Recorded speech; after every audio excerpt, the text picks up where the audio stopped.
December 18, 1944. The air over northern Germany was a crystalline, sub-zero battleground. At 30,000 feet, the world below was a muted patchwork of white fields and dark forests, a chessboard seen from the heavens. But here, in the thin, stratospheric cold where breath froze on oxygen masks, the war was measured in more immediate terms. In the weaving contrails that scarred the blue, in the static crackle of radio warnings, and in the relentless, vibrating thrum of 1,000 piston engines pushing to their mechanical limits. A vast formation of Boeing B-17 flying fortresses, the mighty 8th Air Force's mailed fist, droned eastward with a purpose as grim as the season. Their shadows raced across the cloud tops far below, their aluminum skins glinting like the scales of some vast, slow-moving metallic serpent. In their bellies, they carried meticulously fused destruction meant for the Reich's industrial heart, ball-bearing works, fighter assembly plants, synthetic oil refineries. They were the anvil of the Allied strategic bombing campaign. But they were not alone. Flanking them, weaving with graceful, predatory menace above, below, and to the flanks, were their guardians, the North American P-51 Mustangs. These were the fighters that had changed everything in the European air war. With their elegant, laminar flow wings and ravenous Rolls-Royce Merlin engines, fueled by external drop tanks they could jettison when empty, they possessed the priceless gift of range. They could fly from muddy fields in England to the heart of Berlin and back, fighting all the way. They were not just escorts, they were shepherds, and their sole, sacred purpose was to protect the bomber streams from the wolves of the Luftwaffe. In the cockpit of one such Mustang, its nose painted a bright, defiant blue, sat Lieutenant Colonel John B. Jack Henry of the 352nd Fighter Group, the blue-nosed bastards of Bodney. His hands, encased in electrically heated gloves, rested lightly on the control stick and throttle. His eyes, behind polarized goggles, ceaselessly performed the pilot's ritual scan. Instrument panel, sky ahead, check 6 o'clock, repeat. He scanned the empty blue, a void that was never truly empty, never safe. He knew the patterns, the feints, the desperate aggression of an enemy backed into a corner, fighting over its own homeland. The Luftwaffe was wounded, but a wounded animal is often at its most dangerous, most unpredictable. And on this day, that desperation would manifest in a form so advanced, so alien to the established physics of 1944 air combat, that defeating it would demand not just refined skill, but a complete reinvention of instinct.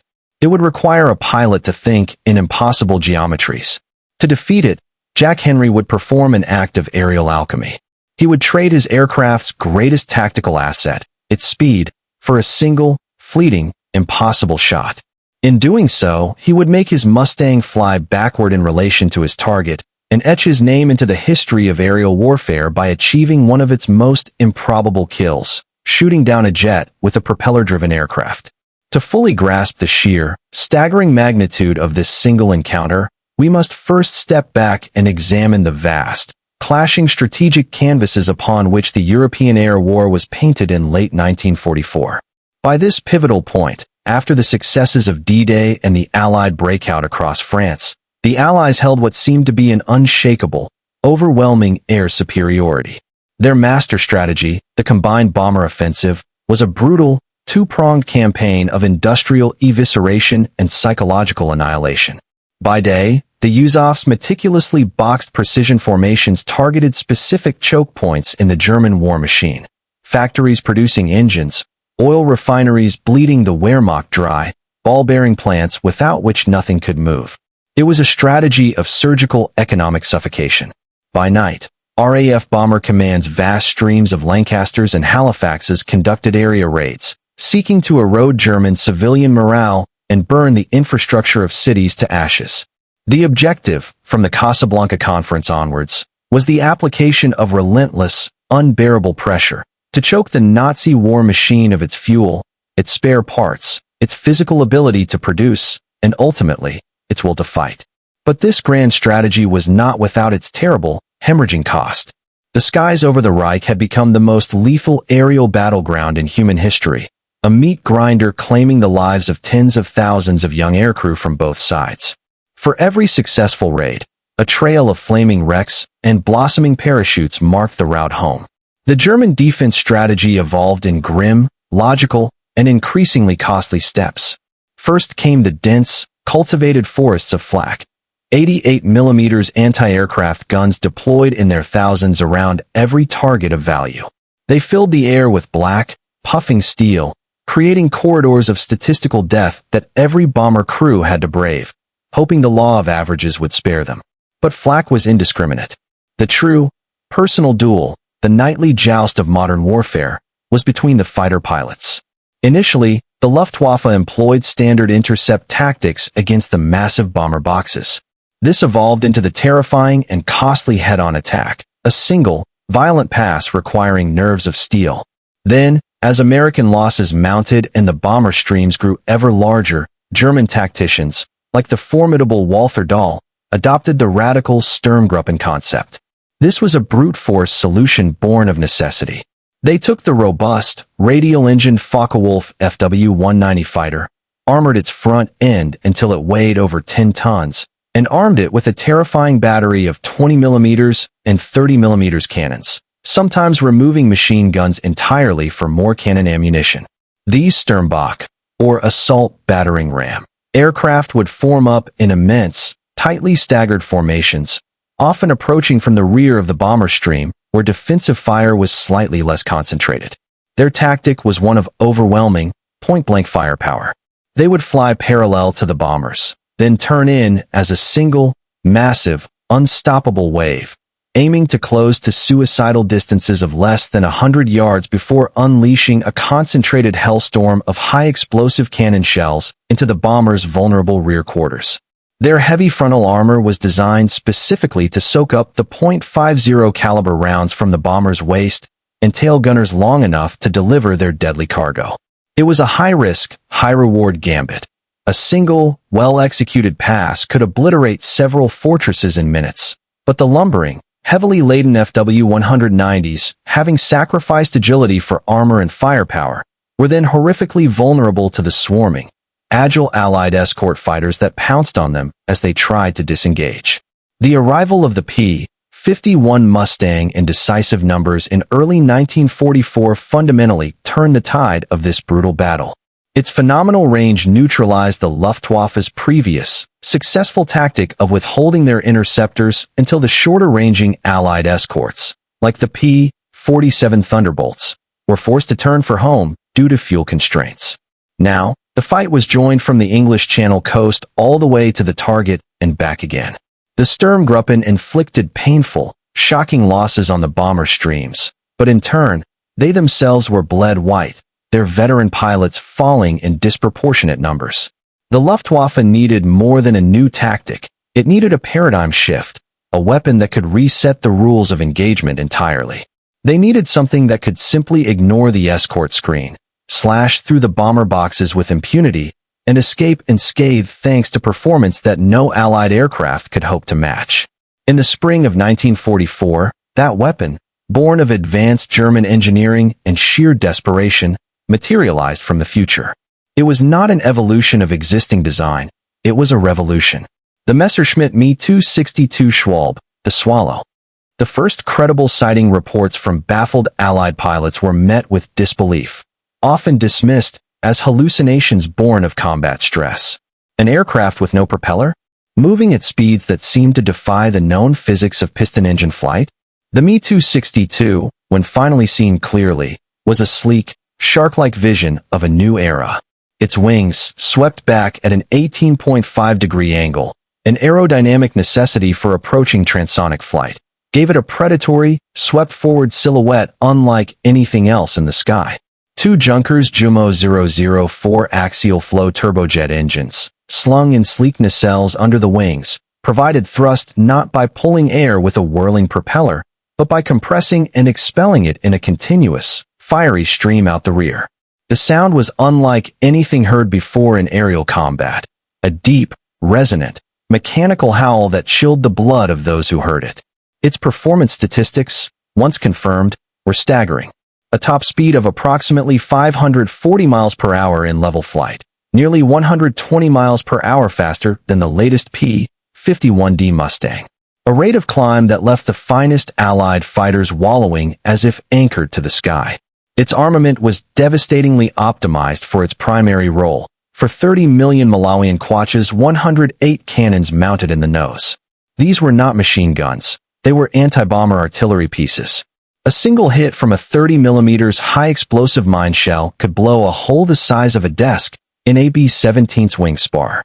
A 1-second burst was almost invariably lethal to any heavy bomber. The Allied strategic and tactical dilemma was immediate and profound.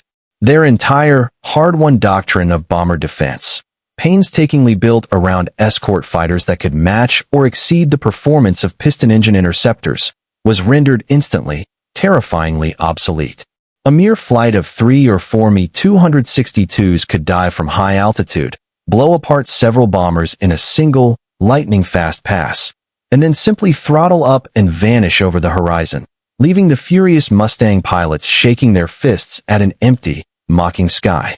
The Luftwaffe's strategy for deploying this wonder weapon was born of both stark necessity and a fierce sense of elite pride.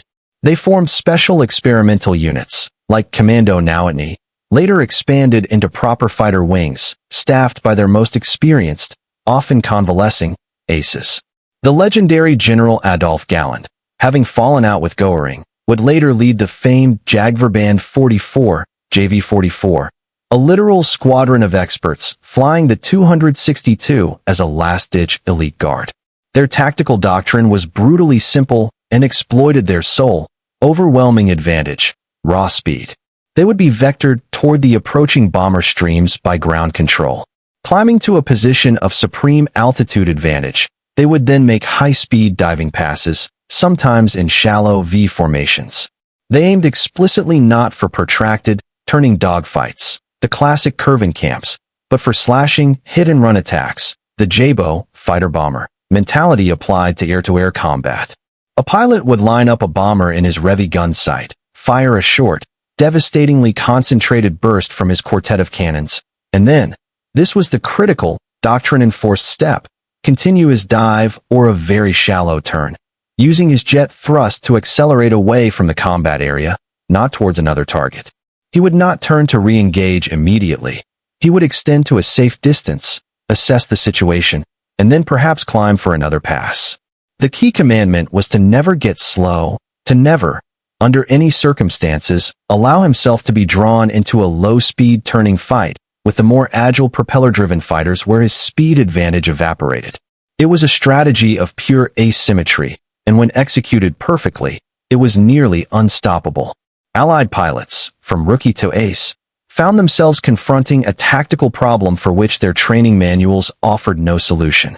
A stern chase was a futile exercise in geometry and despair. Attempting to climb to meet them was often too slow, leaving you a sitting duck. The psychological impact on the Allied airmen cannot be overstated. Men who had spent years mastering the intricate, energy-conscious dance of dogfighting, the yo-yos, the scissors, the throttle jockeying duels, were now facing an opponent who simply refused to dance, who changed the tempo of the fight so drastically it felt like cheating. It was humbling, frightening, and it demanded a radical new mindset that rejected established fighter pilot ethos. This was the precise, technologically advanced, and psychologically daunting threat that Jack Henry and his squadron of blue-nosed Mustangs were tasked with countering on that frozen December day. The 352nd Fighter Group had been in the thick of the air war since before D-Day, building a formidable reputation over the beaches of Normandy and in the furious battles over the Reich. Their mission profile on the 18th was target support, a flexible, roaming role that placed them near the head of the bomber stream, free to hunt and intercept threats as they emerged, rather than being tied tightly to a specific box of bombers. The morning run-in had been tense but quiet, the kind of eerie quiet that seasoned pilots distrust more than the cacophony of battle. Then, with shocking suddenness, the calm shattered. The group radio network, usually disciplined and laconic, erupted with sharp, urgent, adrenaline-edged calls. Bogies, 10 o'clock high, moving fast, incredibly fast.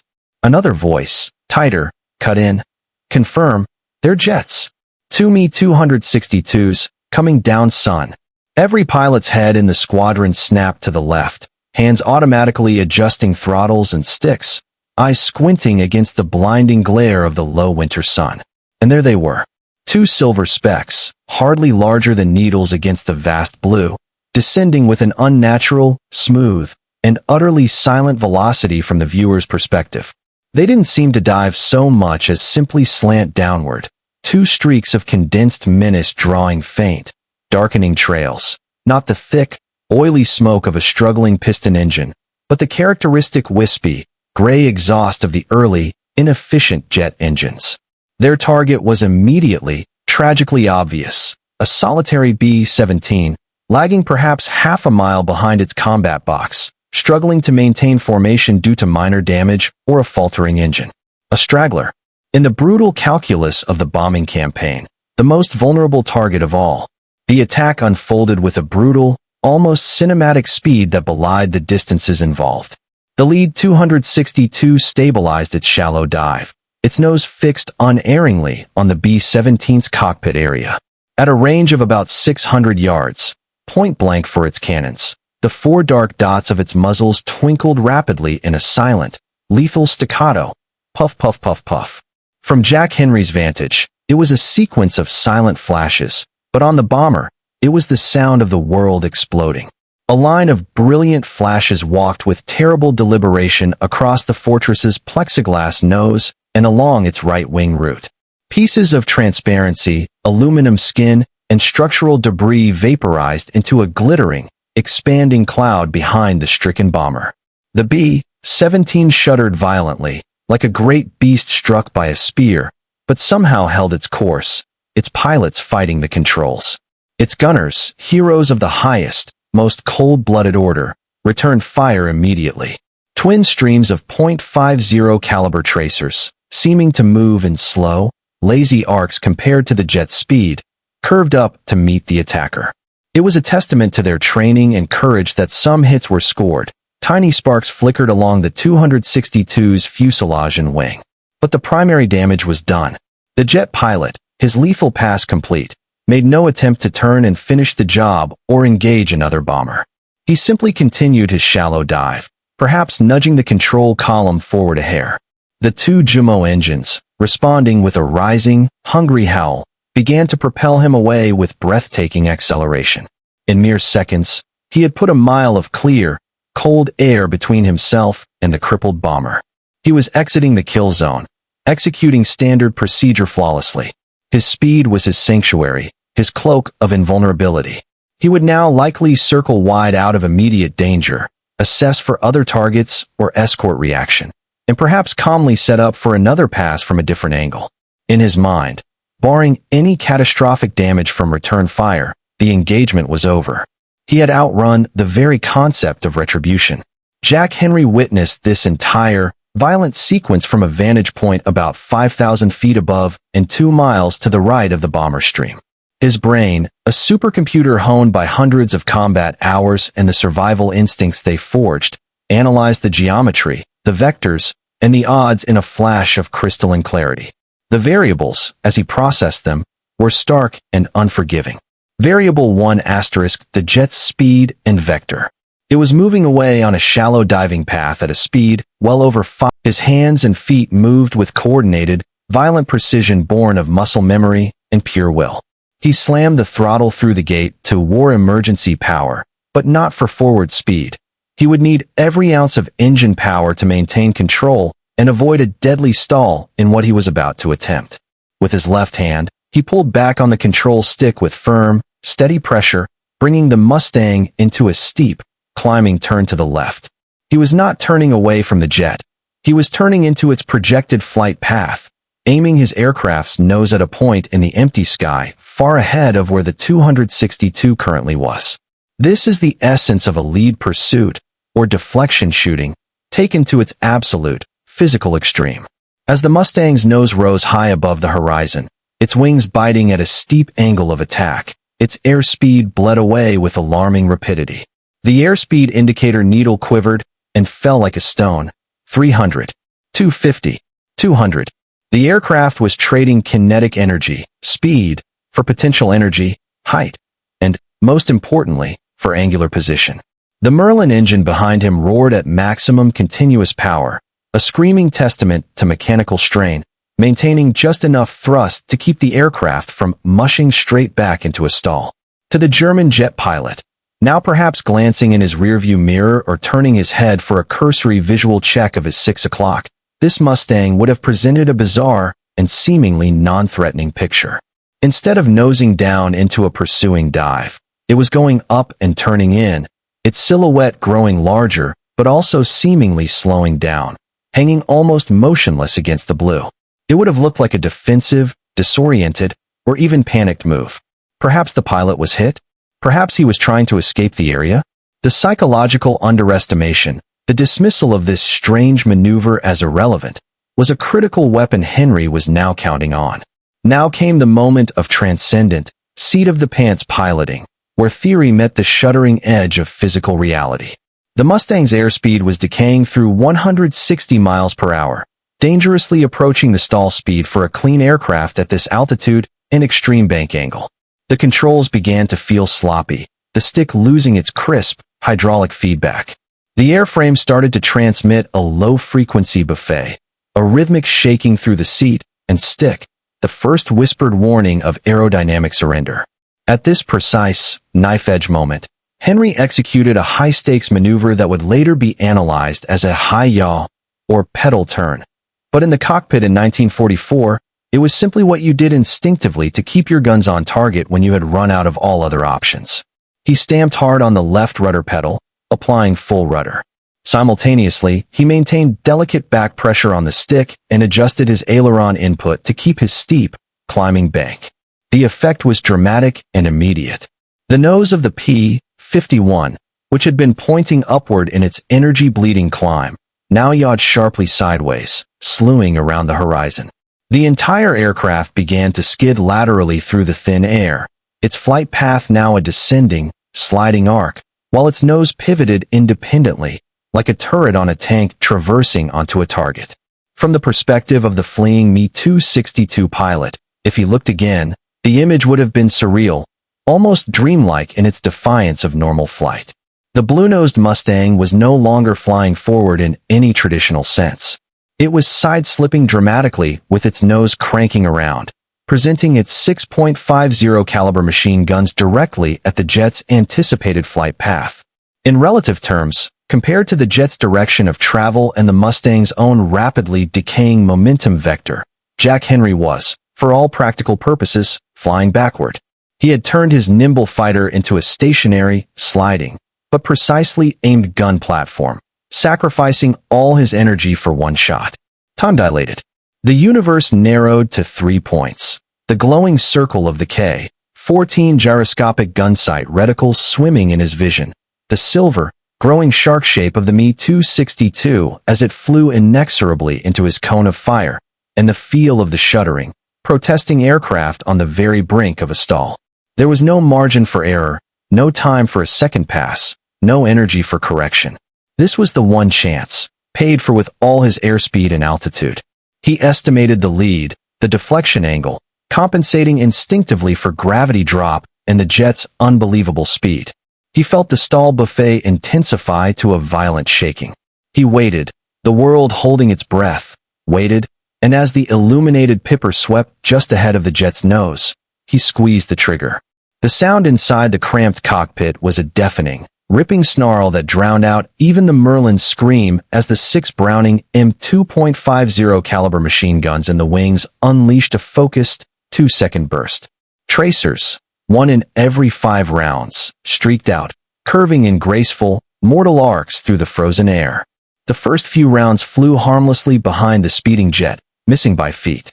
Then a tight cluster of armor-piercing and incendiary rounds intersected the space occupied a microsecond later by the left-wing root of the Me-262, right where the forward fuselage met the wing and the left engine nacelle was mounted. A bright flash, then a puff of dark, oily smoke erupted from the joint. A larger piece, perhaps an engine access panel or a section of the landing gear door, spun away in the slipstream. The 262's perfect, high-speed trajectory instantly deformed. It jerked left, then right, as if slapped by a giant, invisible hand. The smooth, continuous howl of its twin Jumo engines was replaced by a ragged, coughing, uneven sound. A tongue of vivid orange flame, shocking against the deep blue sky, licked back from the left engine nacelle, growing longer by the second. The jet's nose dropped abruptly. It then rolled lazily, almost gracefully, onto its back, and began the final, terrible death spiral, a tightening, accelerating corkscrew toward the distant, indifferent Earth 10 miles below. No parachute emerged from the doomed cockpit. The Swallow had been plucked from the sky.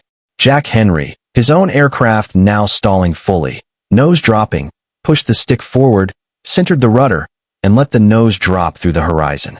He recovered into a steep dive, the airspeed indicator winding up again, gravity and engine pulling him back to safe flying speed, his heart hammering against his ribs, his breath fogging the oxygen mask in short, sharp gasps. He had done it. Using physics as a weapon and instinct as his guide, he had killed a technological miracle.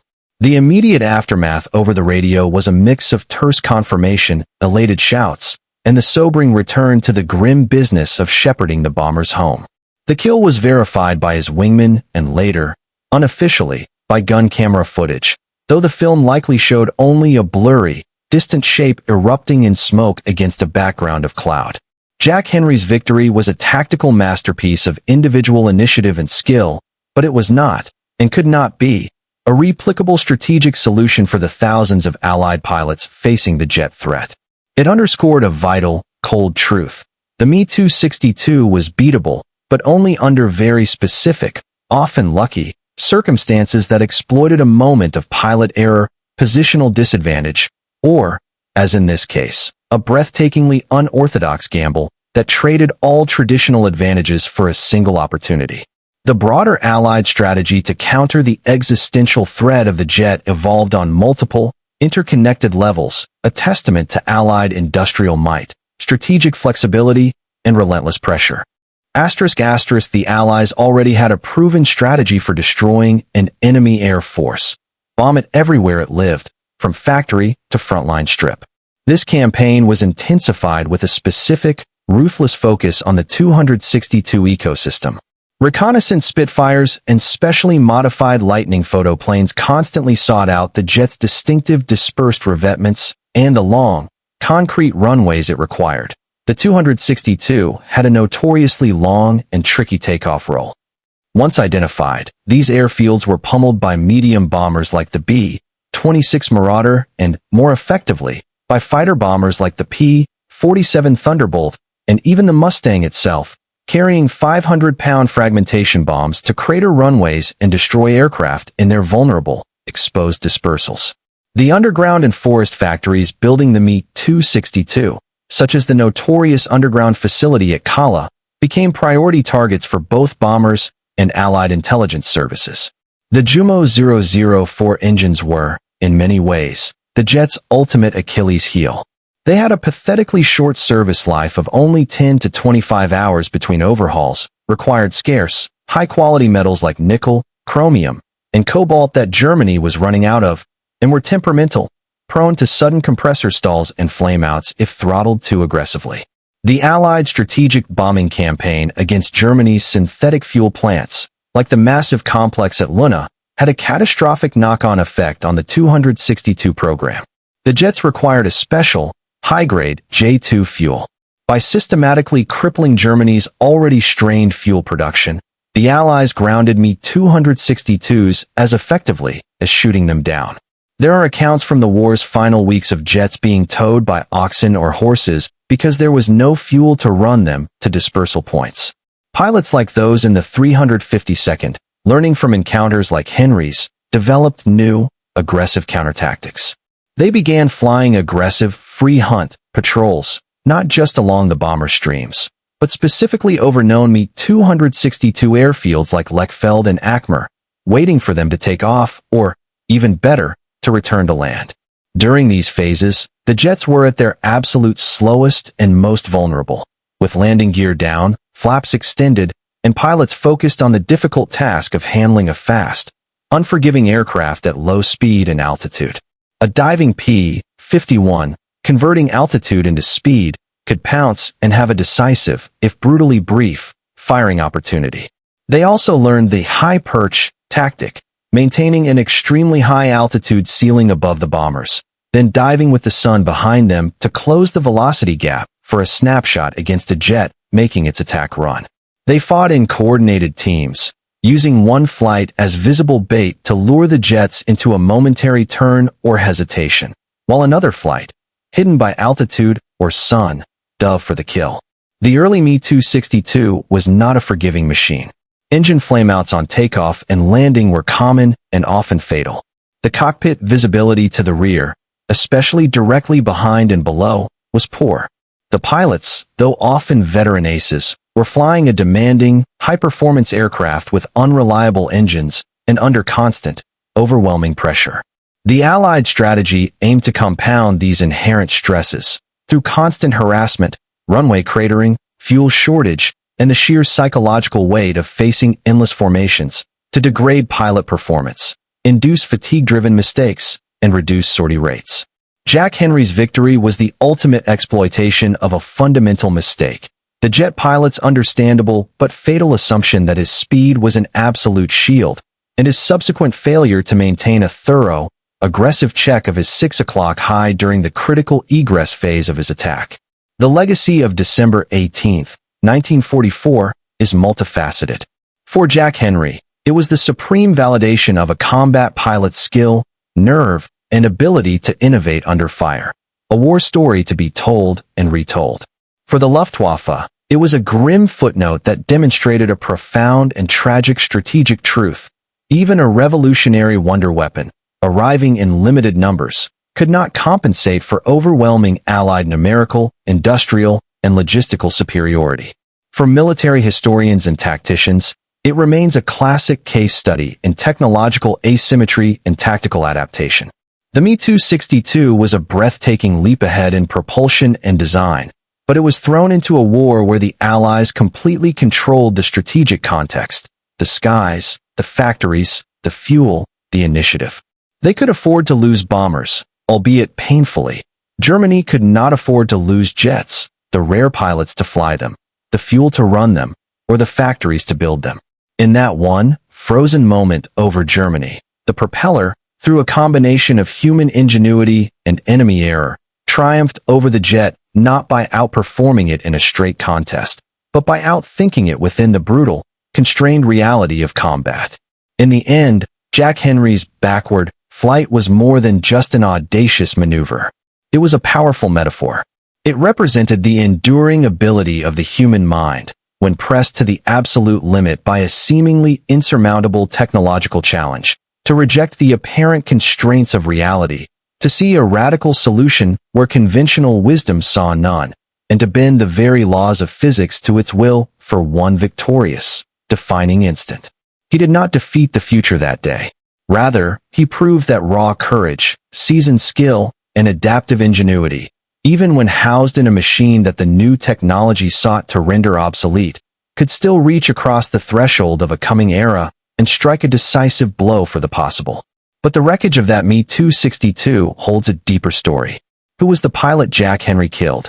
Was he a novice, or a battle-scarred ace pulled from a hospital bed for one last, desperate mission in Hitler's wonder weapon? Our investigation into lost Luftwaffe loss reports and prisoner interrogations has uncovered a shocking possibility. A prior, near-fatal encounter between these two men months before, over a different battlefield. Two pilots, circling each other's destinies, until that final, fatal reunion in the December sky. The full story of the enemy in the cockpit, his name, his history, his connection to the man who shot him down, is our next mission. Until then, this is WWII Records Maker. We don't just tell the stories. We follow the evidence. ***.